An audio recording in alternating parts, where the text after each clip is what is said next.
Always one for an entrance, Graham. Well, I thought I paid the restaurant bill, I guess.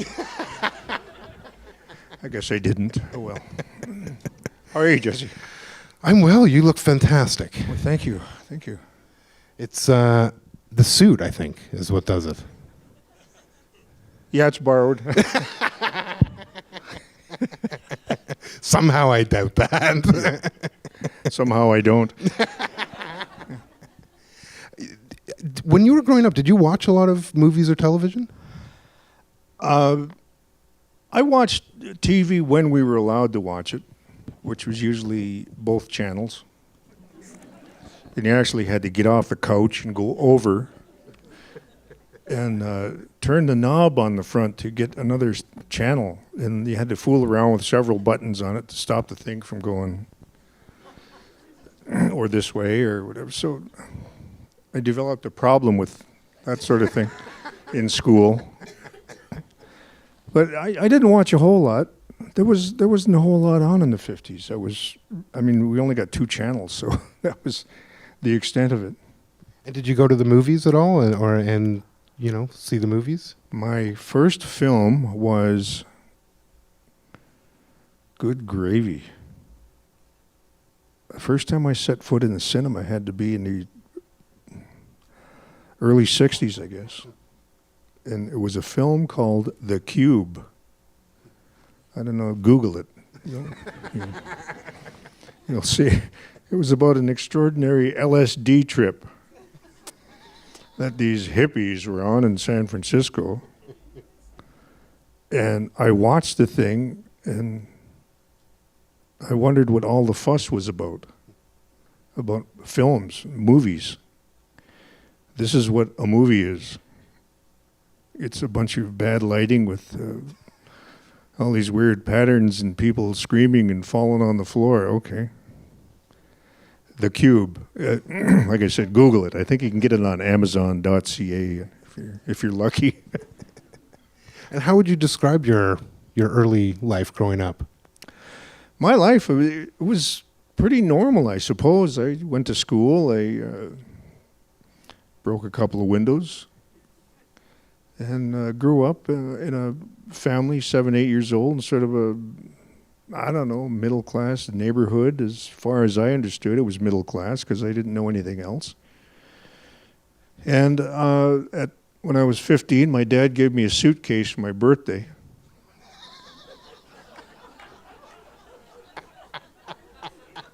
With a note in it that said, "Write if you get work. Please send money." And I went to school. It was fun. I was in a garage band back then. Did a lot of stuff that kids do.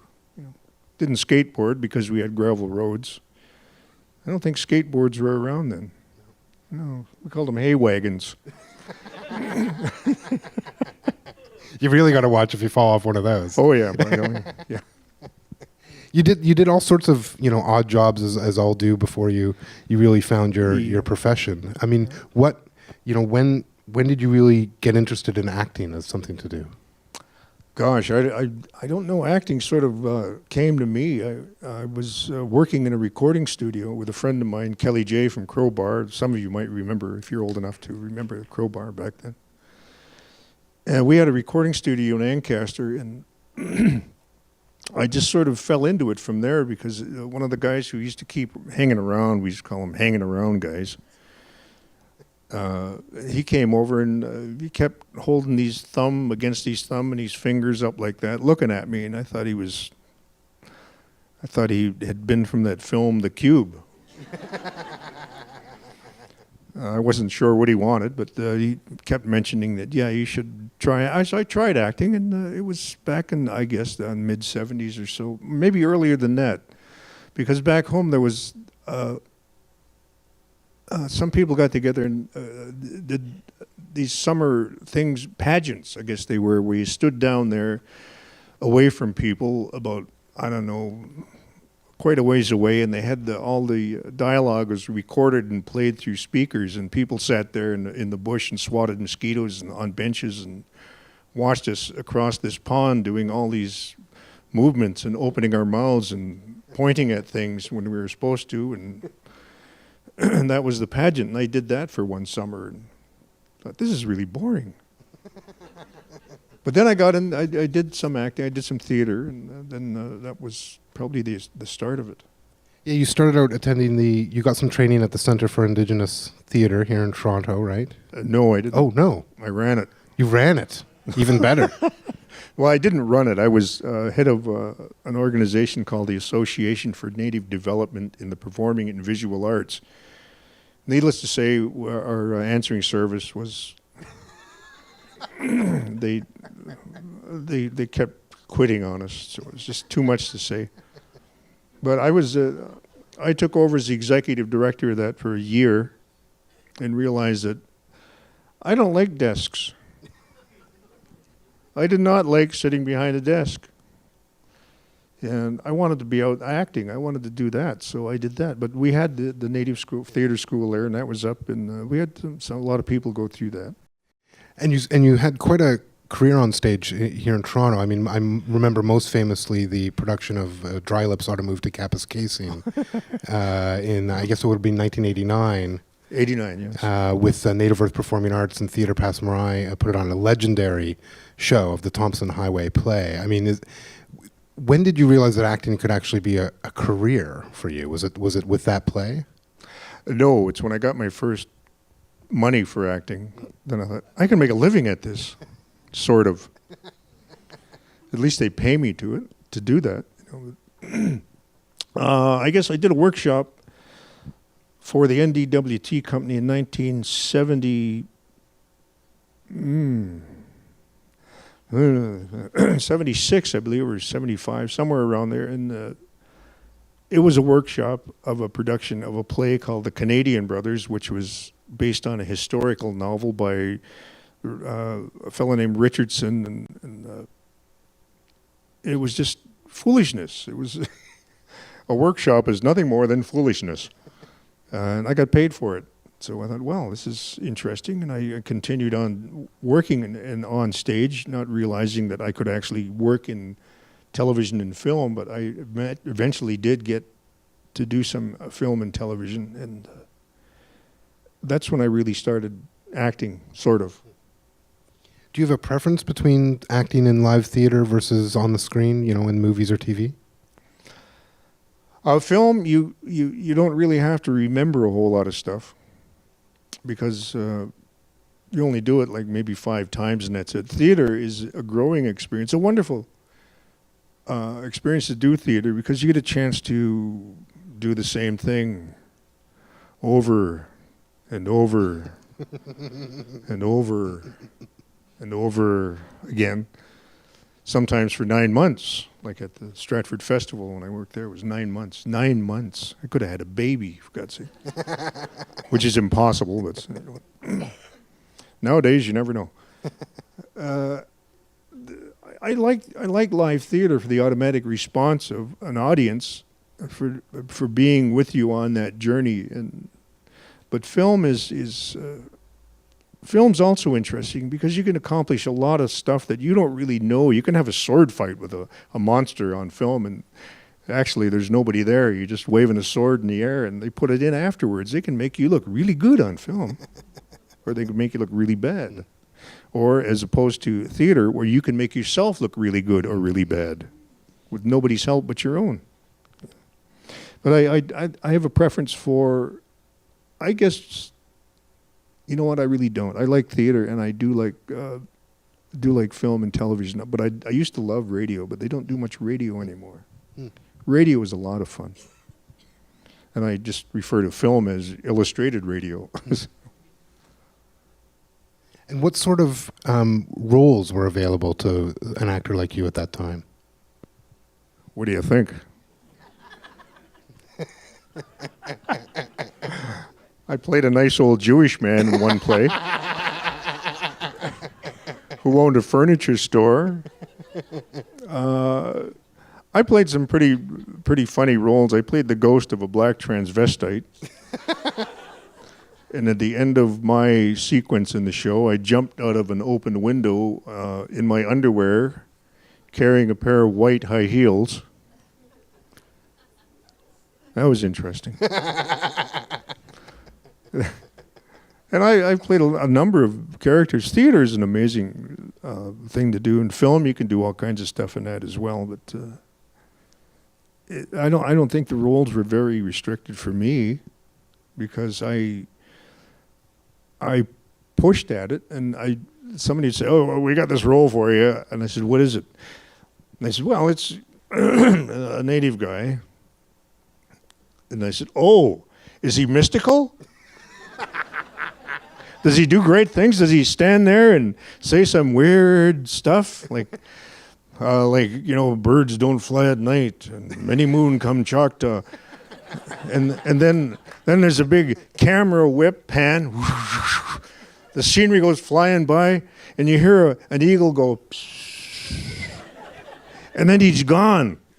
There's a tree there where he was. Is that the guy you mean? They go, "Well, yeah, kind of like that."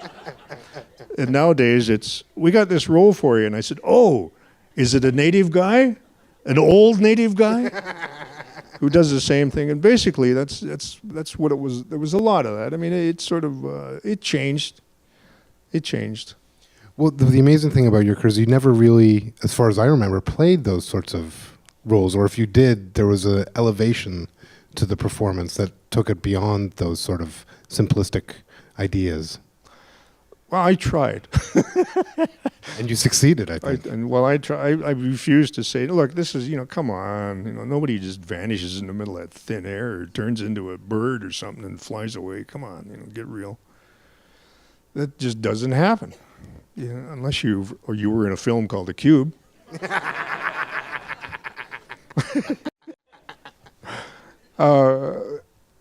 A lot of that too. I mean, it's just you're playing a character. A character is a character as far as you want to take it. I mean, externally, people are going to see you for what you are, but inside, I see these characters that I've been handed as something genuine, something real that goes above and beyond what's on the text in the script, and to try to build on that and make it more interesting and more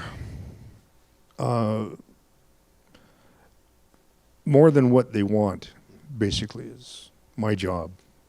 Well, let's take a look at a couple examples of exactly that. So these are some scenes from Powwow Highway and, of course, Dances with Wolves. Was I in that? Yes. Okay. Let's look.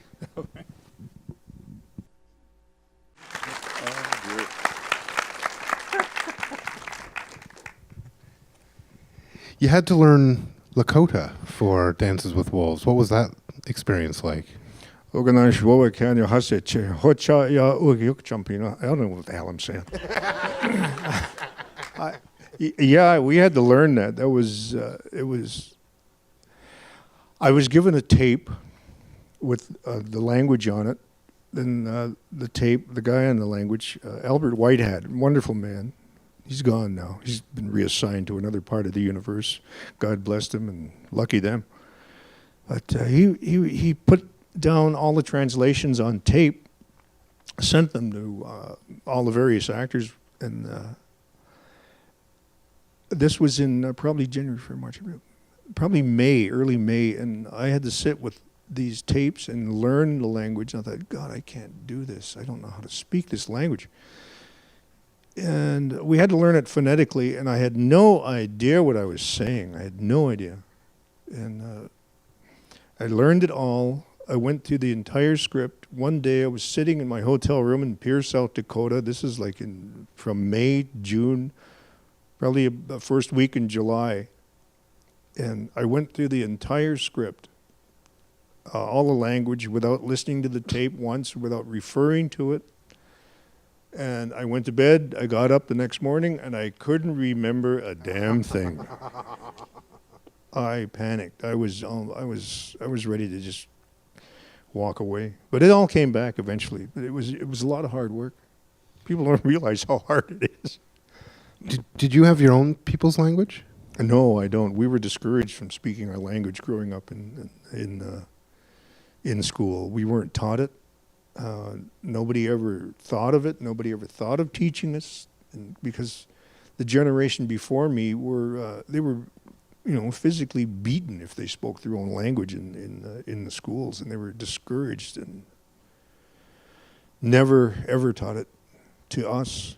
But now the kids are wanting to know, and because of films like Dances with Wolves, where we took great pains to make the language available and understandable, we took, there's still Lakota people who come up to me and start talking Lakota to me, and I don't know what you're saying.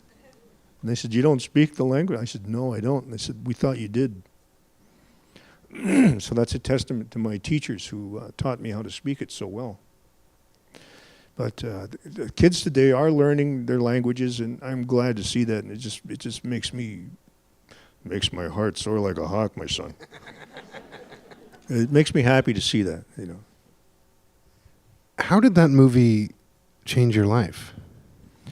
How did that change my life? Oh, well, I lost...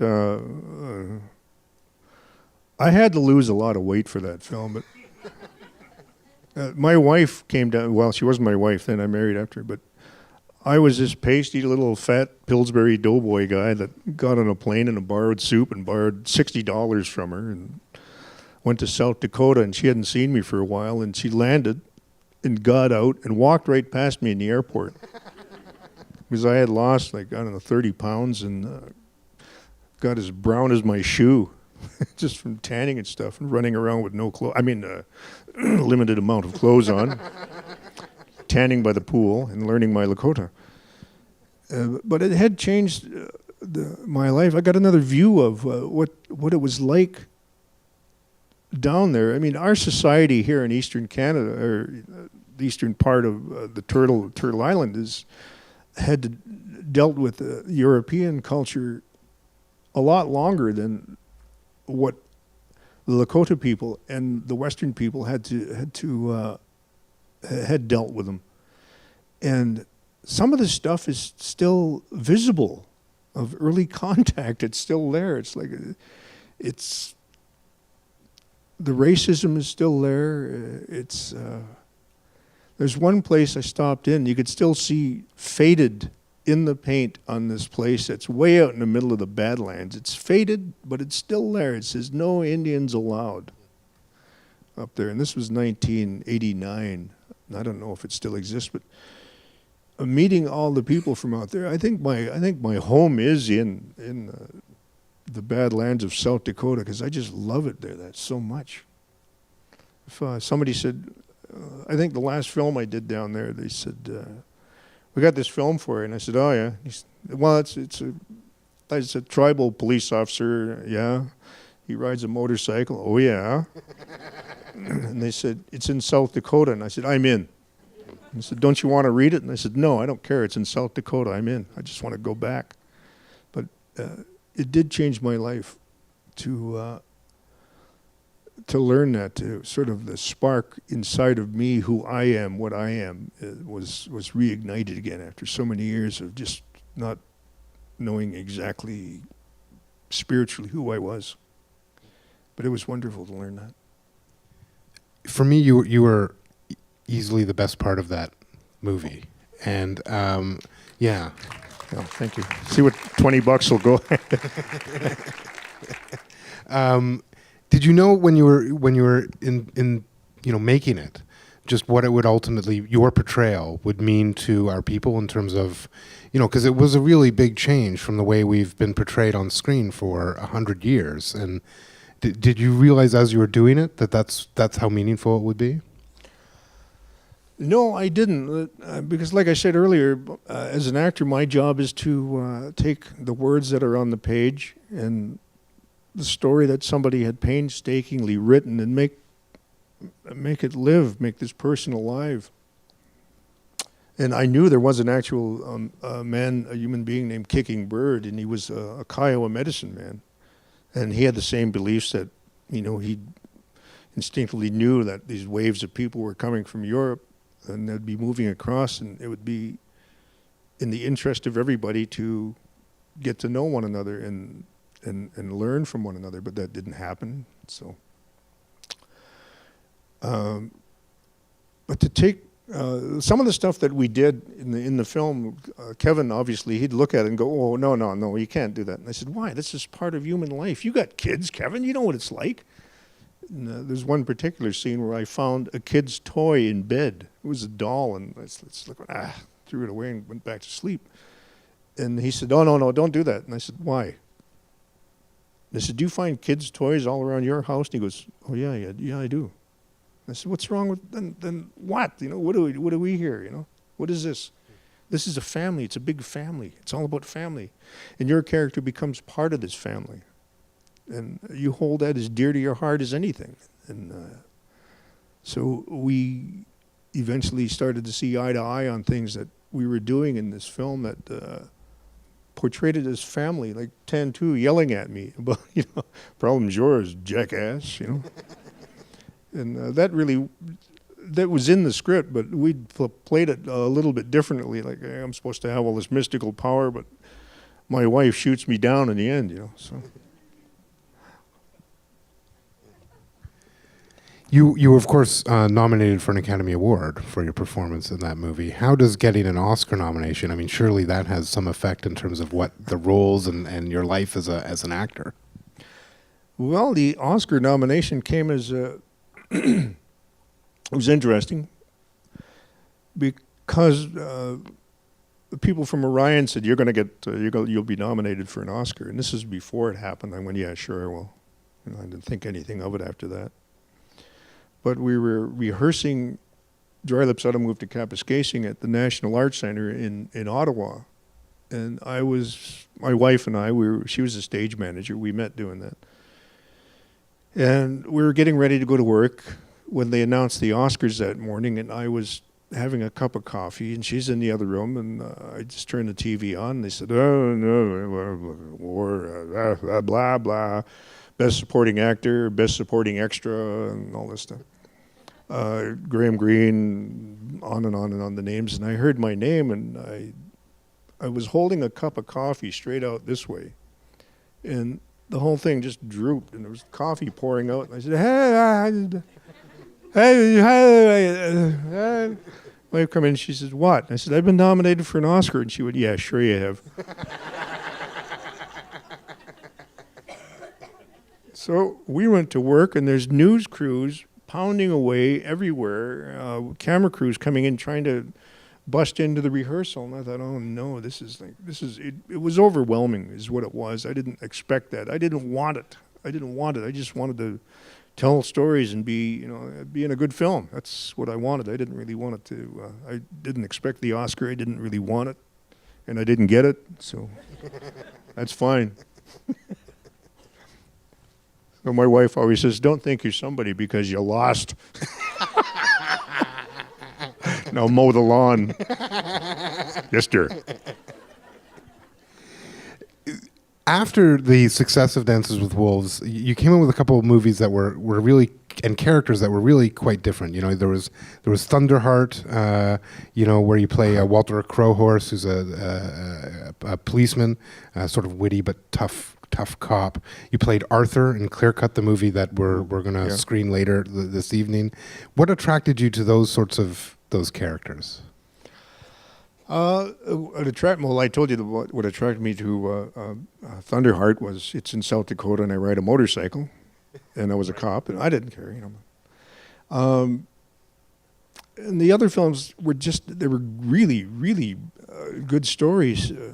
Clear Cut, I mean, we'll get into that later, but it was based on a book by M.T. Kelly called A Dream Like Mine, and it was wonderful. It was a great story, good book. It was intriguing. It was one of the few books that I've read cover to cover. And I mean, a lot of books I read, once you put them down, you can't pick them up, you know. I'll let you think about that for a minute. I'll leave that with you. But it's one that I couldn't put it down. I carried it around with me, and I kept reading it all the time. And it was turned into a wonderful film. Now, I've told you this before, but one of my favorite roles of yours is in Die Hard 3. Die Hard with a Vengeance. I just love you in that movie. It was maybe the first time I remember, watching as a native guy, watching a huge blockbuster Hollywood movie, and I'm watching another native guy saving the day, because forget what Bruce Willis was up to. You're the guy that saves the kids in the movie. Let's call it, let's call it as it is. You kick down the door, you save the kids, the whole thing. And the fact that your character isn't ever actually acknowledged as being native in the entire movie. You just happen to be an Indian detective in New York City saving the day. We blend in down there. Yeah, well, but there was a real empowerment. There was a real empowerment to that idea that it was just normal and expected that you'd be there in this Hollywood movie. How did you? I have to ask. I've never asked you this. How did you end up in a Die Hard movie? Long story. I'll make it short though, but. The director, John McTiernan, was looking at a project. It's called Bitterroot, and it had to deal with Chief Joseph in that whole vein, and the telegraph lines running through, and there's people standing there in their encampments. They're camping out in Yellowstone Park. They drive out to Yellowstone Park to go camping. And here comes all these native people that are being driven off their land. And it was still happening while they were out there not settling the frontier, but going out there to camp, with their campgrounds and their funny looking big high boots and the checkered shirts on and stuff, and with tents. And they'd actually pay money to go out there and camp. And it was a wonderful project, never got made. But John McTiernan said he wanted to work with me on something. And I got a call saying, would you want to be a cop in Die Hard with a Vengeance? And I said, sure, I love the movies. It's a Die Hard series. And why not? So it was a free holiday in New York and a lot of fun. And we got there, we were handed like 10 pages of script. What? Where's the rest of it? It's not written yet. When do we start shooting? Tomorrow. So they were writing it as we were going along, and it was quite amazing to just be thrown into this situation. Downtown New York, filming in New York was a wild experience, man. It was really weird. But they wanted to give me this nice brush cut. The director says, what do you think about cutting your hair? And I said, it's going to cost you a fortune, man. Come on. It's going to cost you a fortune. He goes, well, I said, I'm just kidding. Go ahead, cut it. There's more inside. It grows. So that's how I got there. It was a precursor to trying to get this project called Bitterroot on the ground and working with a great director like John McTiernan. Well, let's take a look at some more of your fabulous work. Here we've got Thunderheart, Maverick, and of course, with the Bruce Willis bits cut out, Die Hard with a Vengeance. Oh, make it better, huh? Absolutely. Take Bruce out.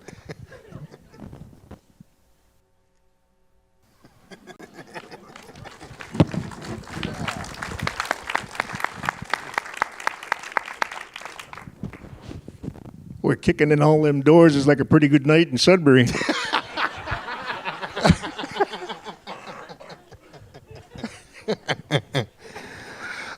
There's a couple things. Watching that Thunderheart clip, I wonder, how much of you ultimately emerges in a speech like that, in a movie like that.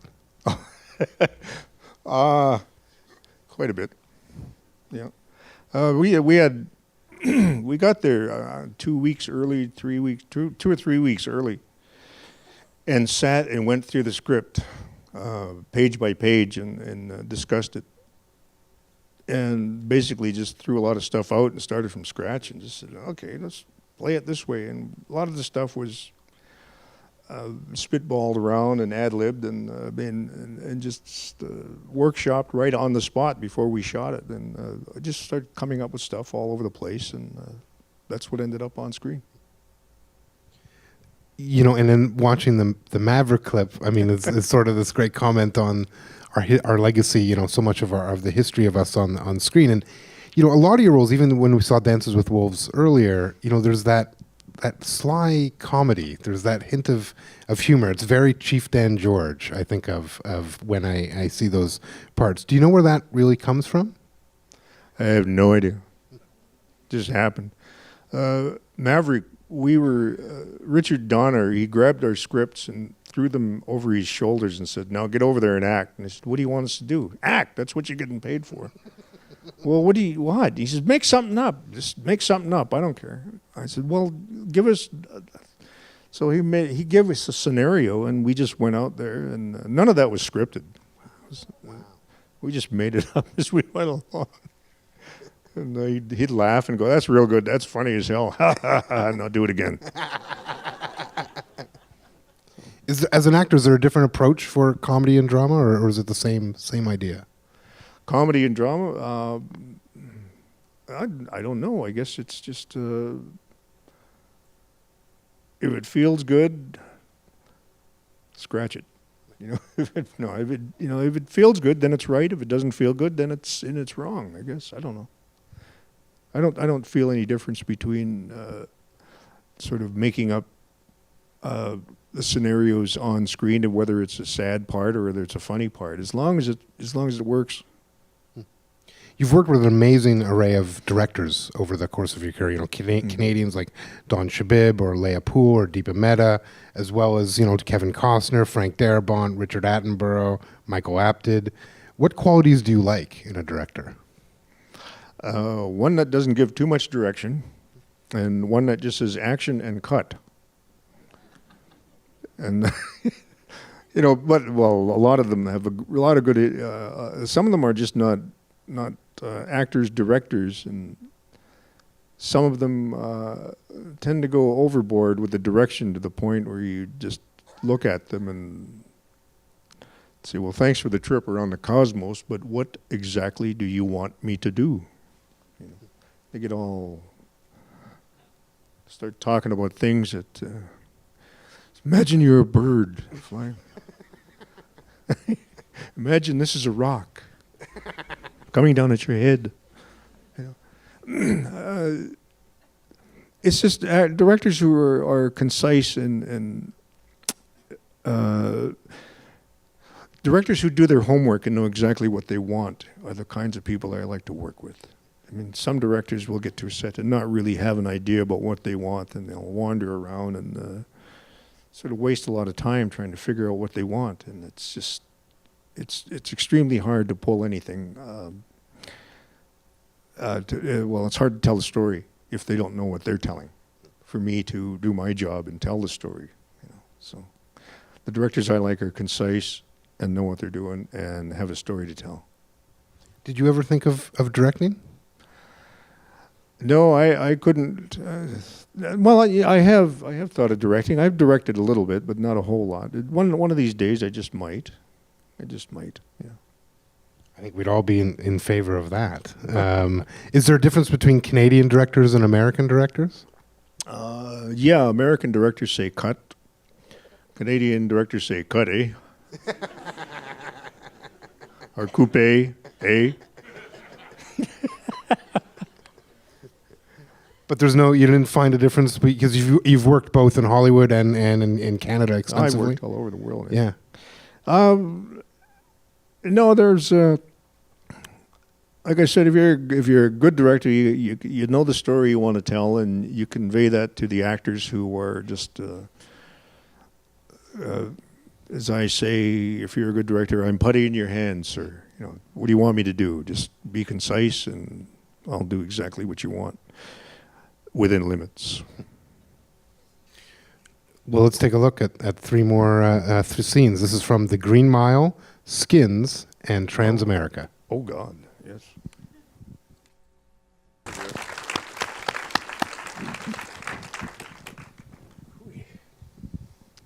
It's interesting. I mean, over the course of your career, you've been able to watch the development of First People's cinema occur really right around you. What does it mean to you, as an actor, as a person, to be able to work with someone like Chris Eyre for Skins and actually see your own people telling our stories on screen?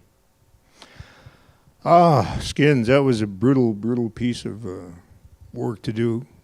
Shot in locations that were just unbelievably, I thought, jeepers creepers, do people, this is going on? This is happening? In the most affluent part of the world, this is still happening?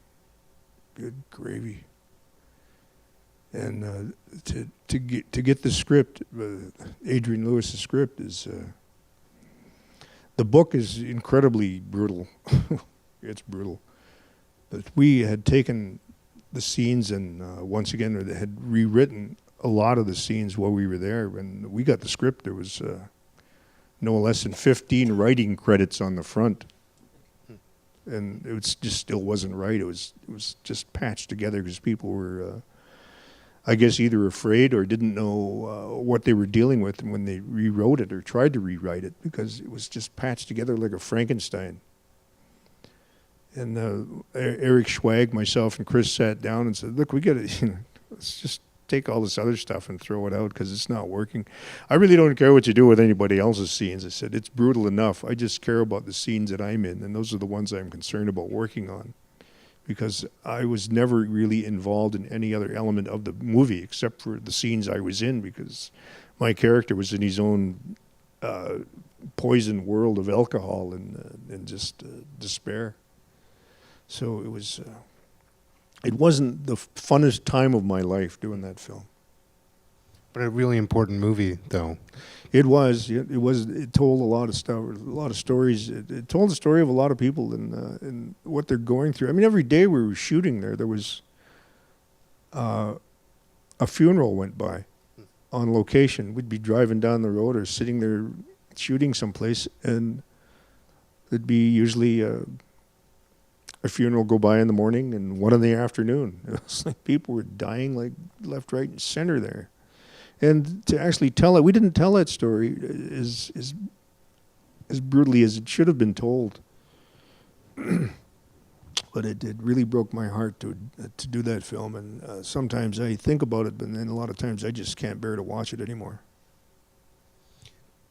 I hope you get a sense of satisfaction as someone who, really did help the idea of our people on screen, and I think opened up a lot of space for us to be able to tell our stories and for people to be comfortable with the idea of a modern, strong, Indigenous person on screen. I mean, I hope you do take some satisfaction in what you were able to accomplish for our people. Well, I do. I do take a lot of satisfaction in that. And I just happen to be the person.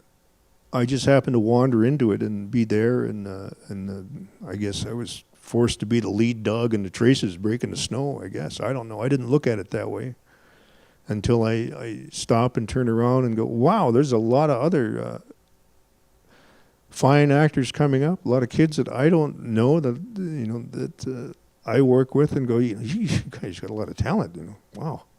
I wished I'd had the opportunities that you had that I made for you. That came out wrong. Well, as time passes, things get smoother and smoother for the next person coming up the ladder, and I'm just glad I was part of that. If that's for me, don't answer it.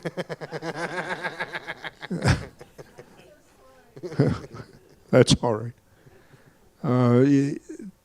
But the kids, I think they appreciate the fight that a lot of us had ahead of us when we were starting out in the business, and the troubles that we had to face, and the doors we had to have slammed in our faces, and a lot of doors we knocked on, and my foot's sore from sticking my feet in a lot of doors that were closed on it. And I developed a saying that said, when one door closes, another one slams in your face. So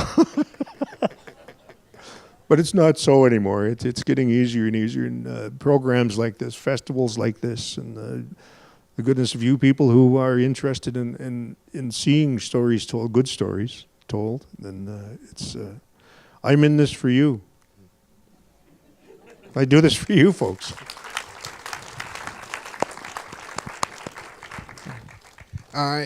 In recent years, in 2007, you returned to the stage with two productions at Stratford, A Merchant of Venice and Of Mice and Men. What brought you back, after so many years in Hollywood, what brought you back to the live theater? Well, my wife and I were having dinner in Toronto, and lo and behold, through the front door of the restaurant comes the late Richard Manette, who was the artistic director at Stratford. who had tried to get me to Stratford a couple of times.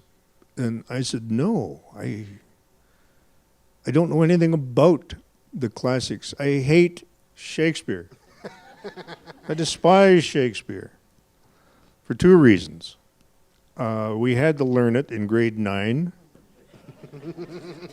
And I was in a boys' technical class with a bunch of farm boys and a bunch of guys from the reserve. Now, there's a good bunch of people you want to teach Shakespeare to. Boy, we're going to get it. Just, we'll snap that up like, oh, boy, I'll tell you right now. Thee, thou, them, thou, thee, thou, thither, they, thou, that, doth, thou. What for ist, art, thou'st, them. And reason number 2 is I met my first girlfriend doing, in grade 9, we had to sort of do little chunks of Shakespeare scenes and tape them and present them in any way we could. And I don't know how I met this girl, but I did. And we never, we're obviously not married.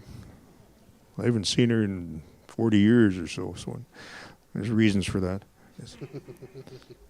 But going back to Richard sat down at the table next to us, and I said, honey, honey, there's Richard Manette over there. She goes, yes, I can see that. Well, he's right here. She said, yes, he's sitting at the next table. Why are you whispering? I said, I didn't want him to hear me. So I looked over and I said, evening, Richard. And he looked over at me and said, who are you? It was dark. So we hadn't seen one another for a long time. And of course, people change. I don't, but people change. People get older and fatter and grayer. I don't. I'm the same guy in the mirror. But I said, it was his last year at Stratford, and I said, what would you think if I came to Stratford for your last year, your final year at Stratford? And he said, oh, that would be wonderful. And I knew right away I had said the wrong thing because he was on me like a chicken on a June bug. The phone rang the next day, and it wouldn't let up. There was people all over the place. They just wouldn't let go of me. And I went down to Stratford and did the fittings and met people, did the press and announced it. Then came the day I had to sit there and sign the contract. And I had the pen poised over the paper. And I thought, I'm signing my life away for an entire year. I'll do it. So I did it, and then 9 months of doing the same thing. It was tough. We were doing 2 plays, of Mice and Men. I was playing Lenny, the big dumb guy, and Merchant of Venice Shylock, the old cheap guy. And my wife said, that's not much of a stretch.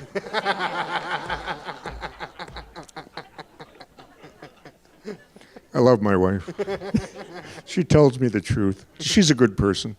So, but it was tough doing 2 plays. Sometimes we do 2 different plays in one day, and you'd finish one play and go over to the other theater and do the other play. And sometimes you'd forget which play you were doing. The day I showed up at one theater, and there was part of the cast for Mice and Men there, but they were all dressed like people from Othello. And they looked at me, and I looked at them, and I said, what the hell are you doing here? Dressed like that? And they said, we're doing Othello. Oh, I guess I'm doing Merchant of Venice, and I'm in the wrong theater. So I just made it over to the other theater just before they called the half hour, which you had to be there a half hour before the show starts, or you get in a lot of trouble.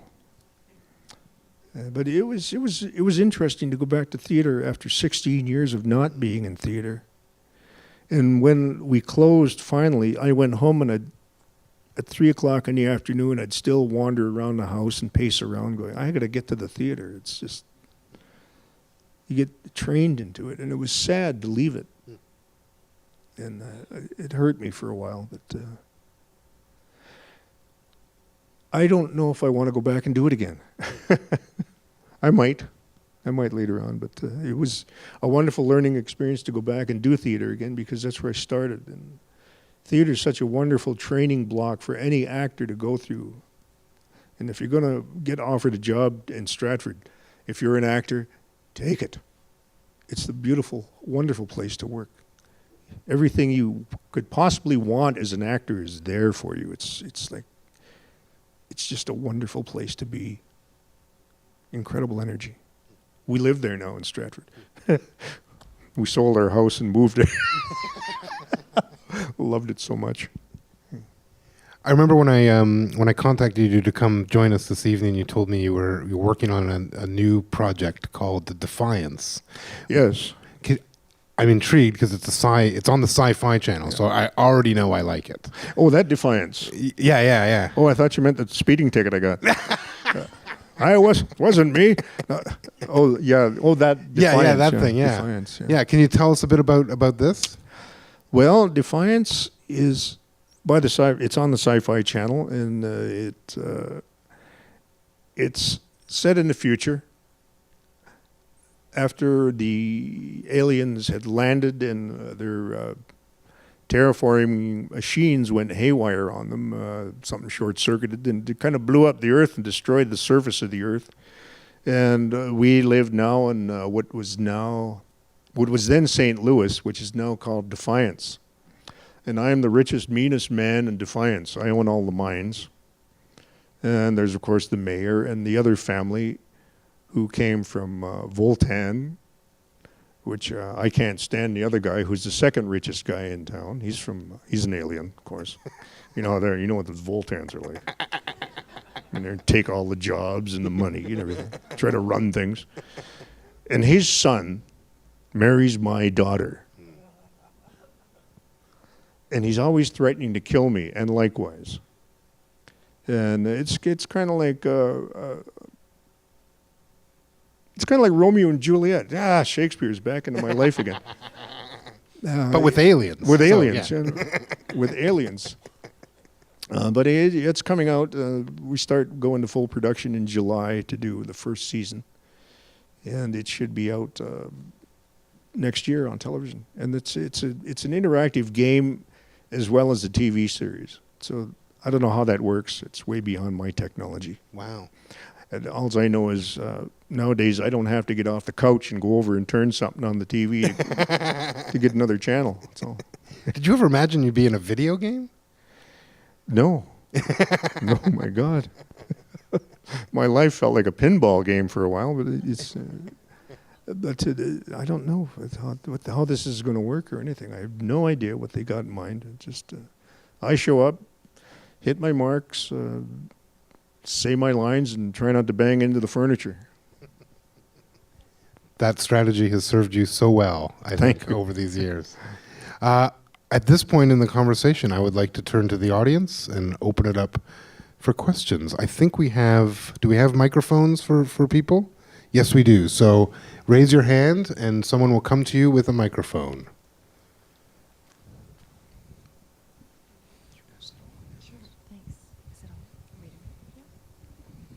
Yes. There's somebody with Hi. a lightsaber over there. Yeah, exactly. Could be a Votan.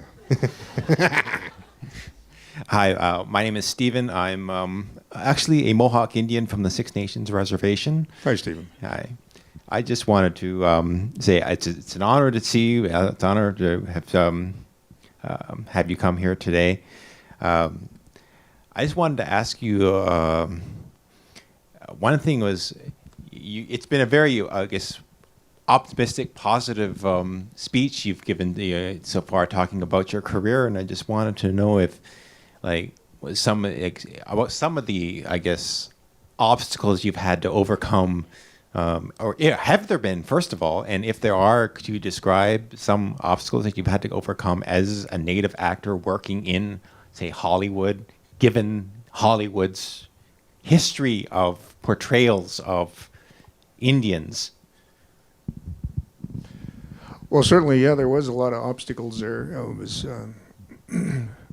Hollywood has a history of not knowing what's going on in the rest of the world. Historically, they have a formula the way they make a film, and they don't vary from that too much. They think all Dutch people wear those funny white hats and wear clogs and stand in front of windmills.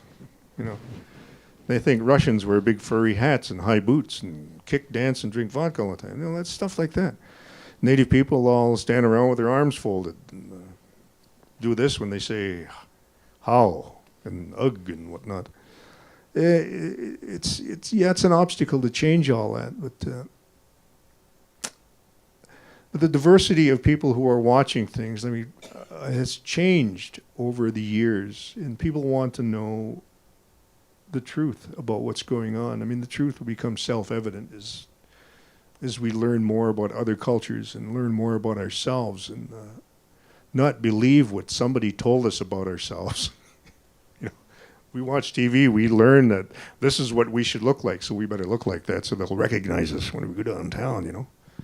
But that's not so anymore, and I had to put up with a lot of that, and it came to the point where I said, look, I'm not portraying what you want me to. I'm not wearing that. I said, that's stupid. Not all Native people wear checkered shirts, jackass. You know? And they said, oh, really? And I said, yeah, I don't wear checkered shirts. And she says, you don't? And I said, no, because I hate checkered material. I hate plaid. I can't stand plaid. And so I think there's one or two films that I wore plaid because they snuck it into my trailer and it was too late. But I refuse to do that. I refuse to dress in, you know, I'm not wearing that because you think this is what Native people wear or what they look like or what they should be doing. No, I'm not doing that. And I've had to fight a lot, but I won in the end because it's my butt on the screen. It's my butt that I'm going to see, that you're going to see, that I want people to see what I live. I want people to see that, not what somebody else's vision is. Yeah, if you want to tell a story, that's fine. You tell that story, and I'll be part of you telling it, but this is what you're looking at. You know, my face, 40 feet tall with a big nose hair, you know. That's me. Yes. Hi, thank you, Jesse. Thank you, TIFF. Thank you, Graham. I think you have a number of teachers here tonight, and I teach grade 12 academic English and try to incorporate a lot of First Nations writers in our curriculum. What's the piece, the one piece that you would tell me to make sure that every grade 12 student reads before they leave an Ontario high school? Oh, book-wise? There's a fellow that I'm Die reading. Hard 3 would go over very well, but... You mean like books? Yeah. Or poems, or... I'm reading a book. Well, I finished. I can't stop reading this book. It's by a friend of mine. He's a lawyer down in the Cayman Islands. I mean, there's no reflection. He doesn't have anything over on me, so I mention his name.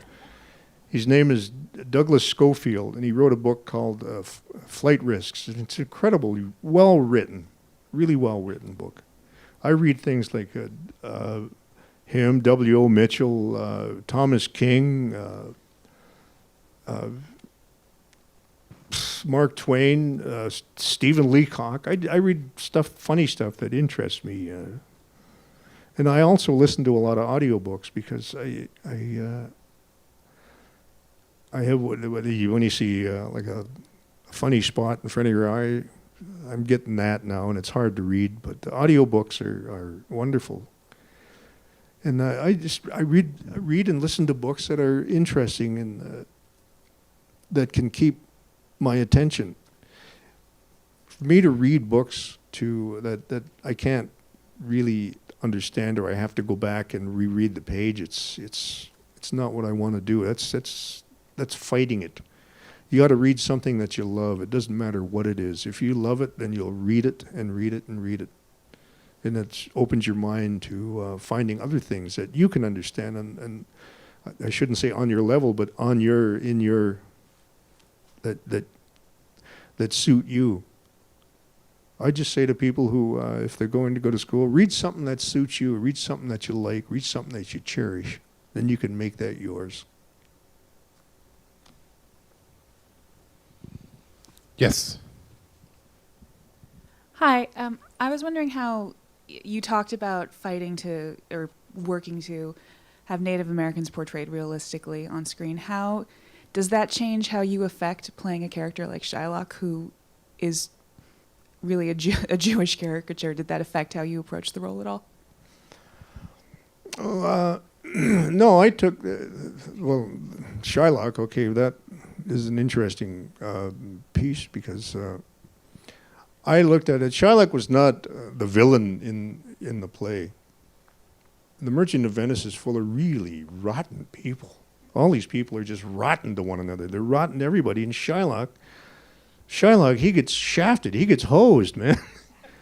He gets all his money taken away, his religion taken away. His daughter marries somebody else, not of the faith and stuff, and he's left holding the bag. But in the end, he wins, because before he could not live in the city. He had to live in a ghetto.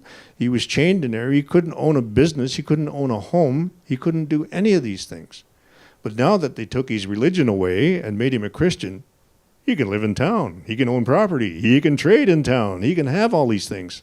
So he wins out in the end, I think. Anyway, that's the character. I mean, the text is there. It's written.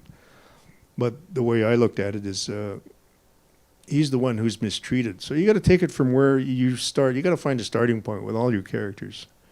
Like what thing does he have to lose? What thing does he have to gain? And how does he get from point A to point B? Either have it all, lose it all, or have nothing and get it all. You know, and it's the journey is very important. I mean, we know the beginning and the end, but what happens in between is the most important to me.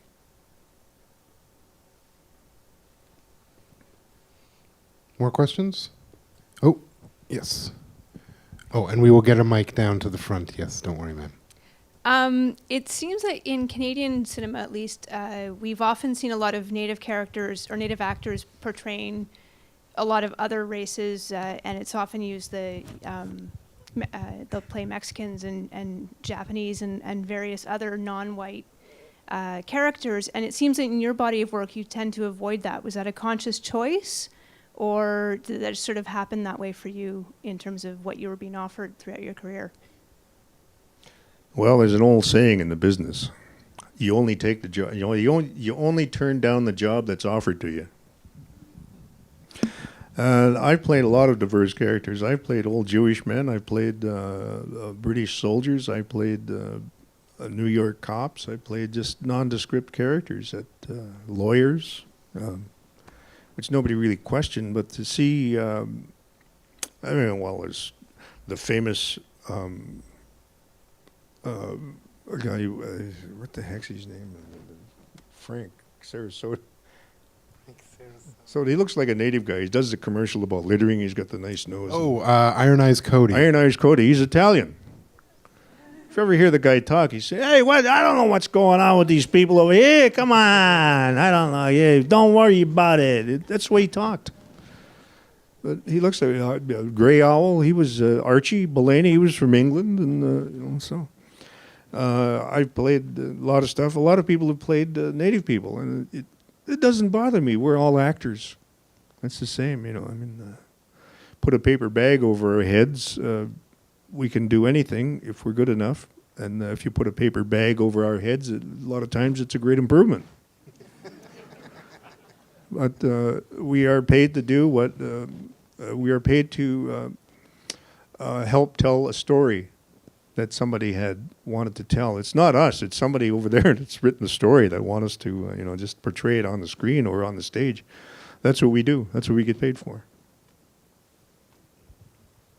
Yes. Hi, my name's Sebastian. I'm a teacher.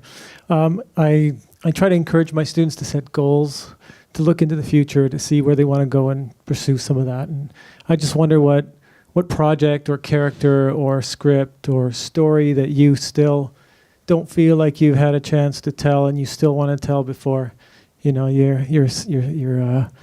spirit soars, kind of thing.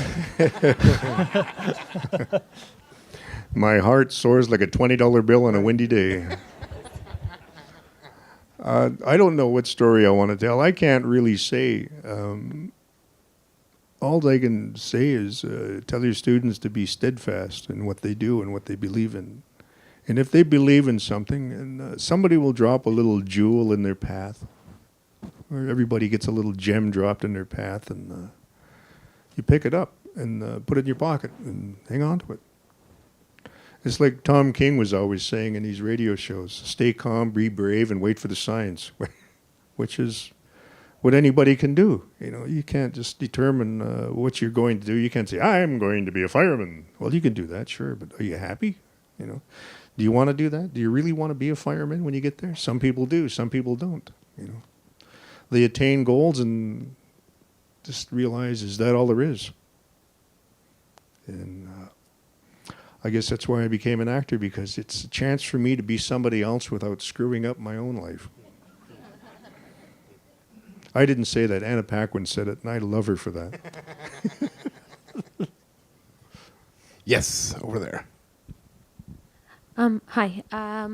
I'm of South Asian descent, and my parents are from India, and I was born and raised in London, Ontario.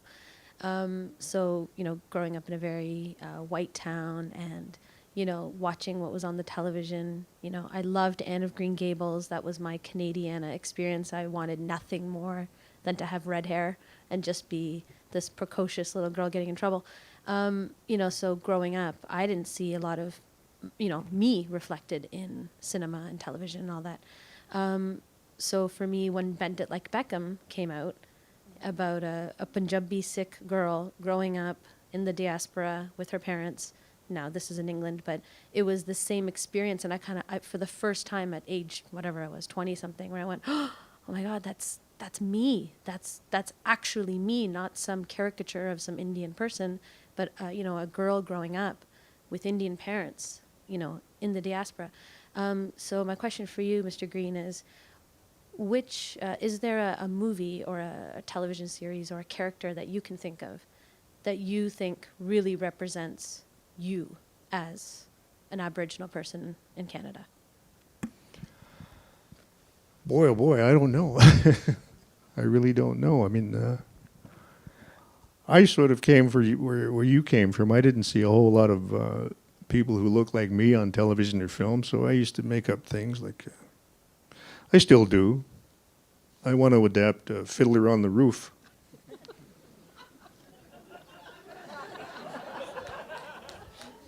I love it. And I talked to Norman Jewison about that, and he laughed his ass off.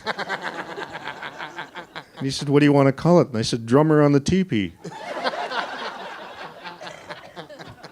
And he said, how would you do it? And I said, if I were a shaman, I'd sit all day and beat on my drum. If I were a shaman. Oi! He thought that was the funniest thing he ever heard. So, yeah. But I can't say that there's one thing that really reflects who I am or what I am. I live in the whitest part of Stratford. And people don't even know me. They don't even know it. I mean, I don't even know it. They think I'm the gardener. Lives in this big house at the corner. I was out in the yard one day mucking around and digging in the dirt and stuff, and this woman came by and she said, excuse me. I said, yes, may I help you? And she said, I'm looking for a store called Anything Grows. It's a gardening store, you know. You must know it. And I said, oh, yes. You go down to the corner, you turn left, and you go down, you turn right, and you go across a set of railroad tracks, and you turn just right there, and you'll see it. It's right there. So I went in a few days later to the store and talked to my buddy there, and he said, well, this is what? He said, a woman came in the other day, and she said, thank goodness I found you. A kind gardener over in the Avon district told me where your store was, and he looked an awful lot like that actor.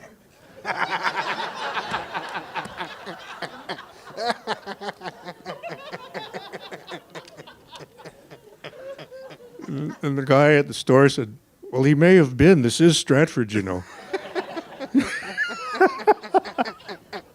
So I'm the gardener at the big house on the corner. Oh, it's very funny. So, I guess one of the things that really bothered me was about the television is a TV series. I don't know if you'll remember this or not, but it's called Green Acres. Mm-hmm. Or Mr. Haney. A film was coming to shoot in Hooterville, and he had opened Haney's acting school. He's quick to make $1 that way, you see. So he had this phony camera made up, and it had a can for a lens and a stick with another can on it, and that was the microphone. And his only direction to the people was don't look into the tomato can and speak into the sardine can.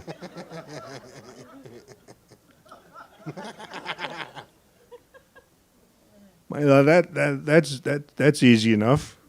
I can do that. And it was fascinating. That was my first glimpse at behind the scenes of what it was like to make a movie. But I don't. What reflects me? I really can't say. I don't know. But I guess everything you see around you is. If you could imagine yourself as an actor, if you can imagine yourself as anything, as we grow up, God, I hope we all don't lose our imaginations, which is a wonderful tool to have in your, better than an iPad. You can do more things faster, bigger, shinier, and you can imagine yourself as being anything, you know. Like, Sandra Oh did a scene in a movie she was in, where she was looking in the mirror, talking in this wonderful British accent into the mirror and going on in the scene, and her mother called her in Cantonese, and she goes, "I'll be right down a minute." I laughed so hard. I thought, yeah, okay, that's it. You know, she's being something else, and she's having her own little moment there. And she identified with that for some reason. And we all identify with things that we're interested in, you know, that get us going. And that's I guess everything that I've seen that I identify with is something that reflects a piece of me. So I guess we all do that. I hope we all do that. I love that you just did Mr. Haney. That's so awesome. Well, This is a successful night right there. Yeah, no, well, his nephew came up to me, and I did a Mr. Haney down in the Golden Boot Awards, and he says, "You do Uncle Pat better than Uncle Pat." More questions? Yes. Oh, right here in the front. Yes, let's go here. My name is Grace Kopic. Could you tell us something about making the movie a clear cut? How was it to work with Richard Bugajski? And how did you manage that scene going in the water without drowning? Oh, clear cut, yeah. That was another tough shoot because we were way up in the middle of nowhere. And well, I shouldn't say nowhere. It was a place where people like us and equipment like we have don't go. Mm. And so we had to improvise a lot. Richard was it was a big thing for Richard, and it was a challenge working with his vision of what he saw and our vision of what we know as what this book is in the North American aspect of it all. Richard came straight from Poland, you see, and he had his vision of what the film should be, and we had our vision of what our characters should be. And there was always, like pushing and shoving and grating of thinking, no, it's not that, Richard. He goes, yes, but this is what I want to tell. And I said, okay, you want to tell that story, that's fine, but this is what the characters are. And so we had that going on, and that wasn't me going in the water drowning either. That was a better actor. It was a dummy. It was a mannequin with my head mold on it. So, movie magic explained. Yeah, I know. They kept sending him to lunch. I had to stay behind. I got locked in a trailer twice.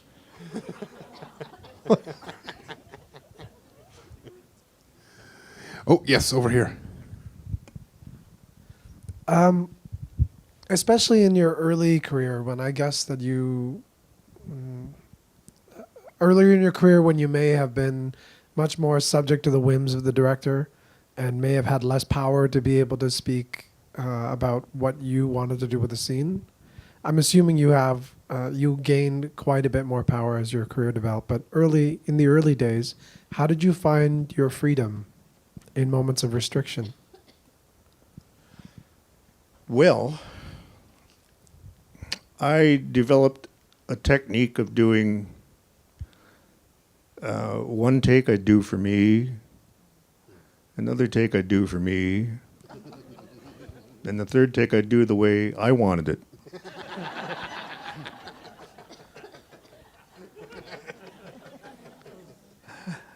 And then they had no choice but to use it. But I would do what the director wanted. Yes, I'd do that. And not a very good job of it, so they couldn't use it. And I'd keep wrecking the scene until I got to do it the way that I thought it should be done, which was sometimes wrong. But at least I got the confidence to speak up and do the things the way I thought was right, that affected my lifestyle and my life and what I was trying to say. The story was there, yes, that's fine, but don't mess with the character. You know, tell the story, but let me worry about what the character's thinking. The words are there. All I got to do is say them.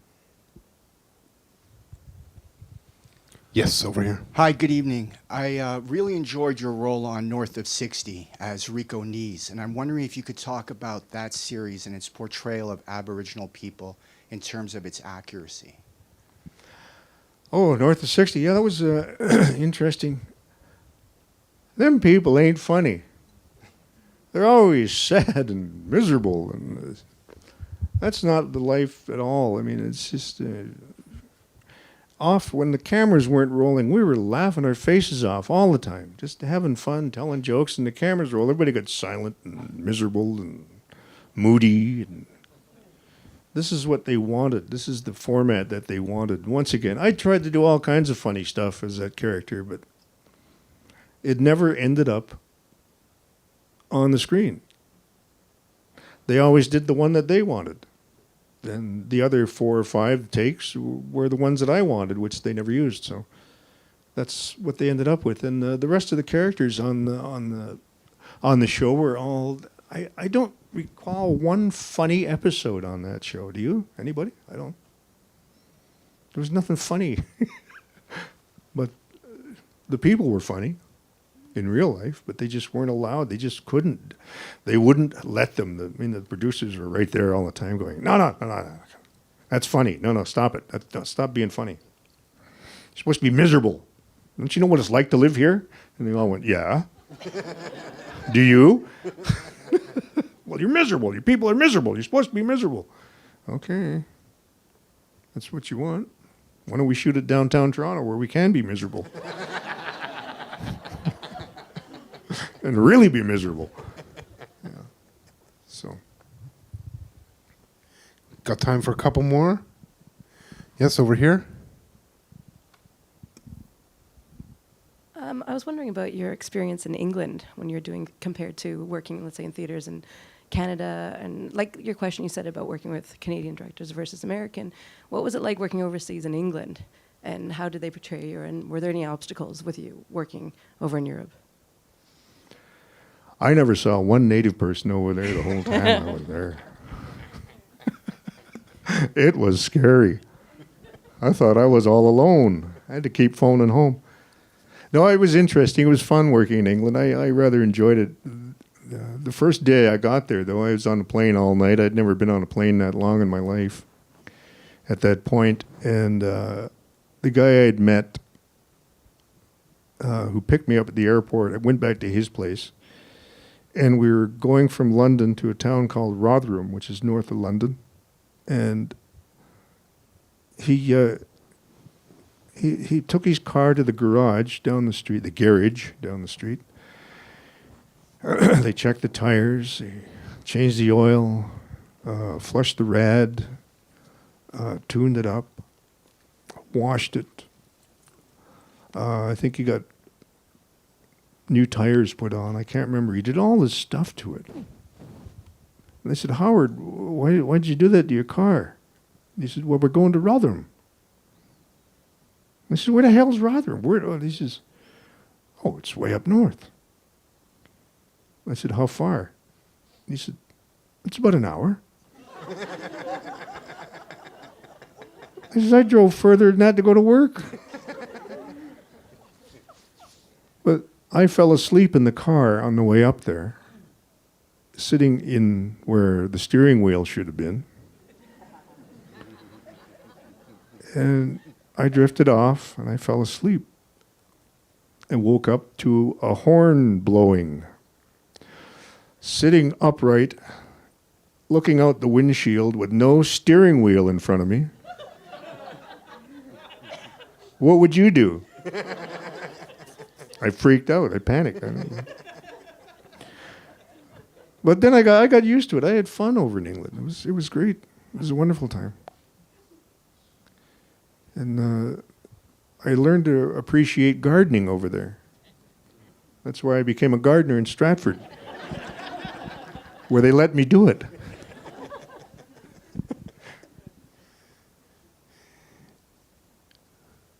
Oh, last one here. Oh, we got two. We'll go do these last two.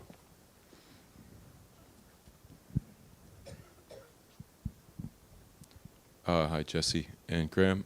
Graham, I saw you first, I think, in Dry Lips, and I think that tonight just brings it all back. Do you want to, and do you think there's a lot more comedy in your future? Because I kind of think you're a natural comedian or a trickster. Well, I love doing comedy. Comedy's extremely hard to do, though. But I like comedy. I hope there's a lot more in my future. I try to put funny stuff into everything that I do. It's if I can't have fun, if I can't laugh at least once when I go to work, I don't bother going. It's no point. If you can't laugh during the day, then why get up? I'll be standing around the house. I'll be laughing away to beat hell, and my wife will say, "What's that? What's the matter?" And I say, "Oh, I just thought of something funny." And she goes, "You're the funniest guy you know, aren't you?" And I said, "Yeah, you ought to see me when I'm alone. I'm a riot." But I'll be out in the garage working on something, laughing away, and I laugh at stuff. It's funny. To me, it's funny, and I don't care if it's funny to anybody else. It makes me laugh. And if something's funny to you and it makes you laugh, then you laugh. You have fun, and I enjoy doing comedy. Dry Lips was a lot of fun because the director, he would just throw his hands up all the time and just say, "Why am I even bothered talking to you? Just do what you want. I don't care." And I said, "Don't say that. Never say do what you want." Because I did what I wanted in one scene, and things kept getting cut out of it. Because unfortunately, nobody was listening to what the actors were saying, and because they left me upstage by myself, which is, the actors are here, and I was back up there doing stuff. That was a wrong thing. That was a bad thing. Because a lot of props started to disappear. Things got nailed down. Doors got nailed shut. Didn't they, dear? My wife was the stage manager on that show. But yeah, I hope there's more comedy in my future. Yeah. Yes. Hello, good evening. What a treat to listen to you, and thank you, Jesse, for doing this. Quick question about, do you have in mind a director that either passed away or is alive today, either in North America or in the rest of the world, that you would like to work with? Oh, boy. I don't know. There's so many good directors out there and so many good actors. Who? I'm just kidding. Alfred Hitchcock hated directors. He didn't like, or he hated actors. He didn't like actors. And I guess he was a hard guy to work with, but a lot of people wanted to work with him, and he made tremendous films. He made fabulous films. But I really can't think of one director. Norman Jewison, I'd like to work with him. He's a wonderful guy. I love Norman. He knows what he wants. He's always done his homework. He's ready to go. And a lot of directors like Ron Howard's like that. He tells a good story. Ron Howard makes good films. But I went to see a film Ron did in New York with a friend of mine, Eric Schwag, was in it. It was called The Unforgiven or something like that. Was it? You didn't know. Yeah, it's slipping my mind at this exact moment. But Yeah. yes, I know exactly it was a remake of The Searchers. Tommy Lee Jones was in it? Yeah. I think it was that, yeah. Anyway, there's Ron. He's there at the opening night party in New York, and he sees me, and I see him, and he turns around, he goes, oh, and he starts walking away. And I just wanted to go over and say, thanks, Ron. It was a lovely film and everything. So he's over by the table, and he's doing this. He's trying to avoid me. He's moving, counting things and shifting things, paper. And he'd go over there, and finally I got him in the corner, and I said, Mr. Howard, Ron. And he goes, yes. And I said, I just want to thank you. That was a wonderful film. And he says, I know I didn't hire you for this film. And you know, by God, I'll hire you for the next film. I got a lot of films I'm making, and I promise. And he turned into Opie on me. Opie with a bald head. And he's rattling on for about 10 minutes. And he stopped talking. And I said, I just wanted to say thank you. I love your films. That's all I wanted to say. Thanks for entertaining me. Thanks for the work and everything. And he was disappointed. Anyway, that's my Ron Howard story. Great guy.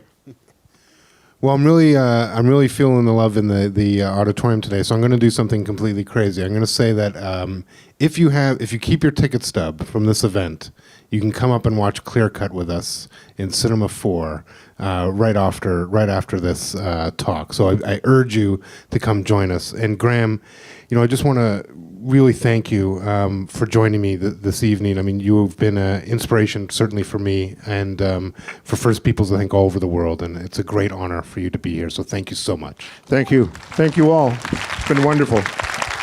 Hope to see you upstairs. It's going to be a good film.